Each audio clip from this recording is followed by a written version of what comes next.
গাছের পাতায় ছোপ ছোপ হয়ে যাওয়া মাকড়ের অ্যাটাকের জন্যই হয়। তোমরা গাছের পাতাকে উল্টে দেখলে, দেখো আমি একটা পাতা ছিঁড়ে দেখাচ্ছি। এই যে লাল লাল দেখতে পাচ্ছ যেগুলো, সেগুলো কিন্তু মাকড়। এই মাকড়ের ঘরোয়া পদ্ধতিতে কী করে বিনাশ করবে গাছ থেকে মাকড়কে, সেটা আজকে তোমাদের জানাই। বরফ গলা জল নেবে, মানে একদম আইস কিউব দেওয়া জল, ঠান্ডা জল, তাতে তুমি 1 গ্রাম, মানে 1 লিটার জলে 1 গ্রাম কর্পূর গুঁড়ো করবে।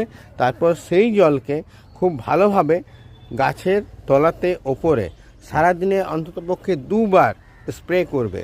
তুমি এই কাজটাকে যদি 7 দিন করতে পারো লাগাতার, সারাদিনে 2 বার করে, তাহলে তোমার গাছ 9 নম্বর দিন থেকে দেখবে চকচক করছে। গাছের সমস্ত রকমের পাতা পরিষ্কার হয়ে যাবে, মাকড় চলে যাবে। যদি ভিডিওটা ভালো লাগে তো ভিডিওটা প্লিজ শেয়ার করবে।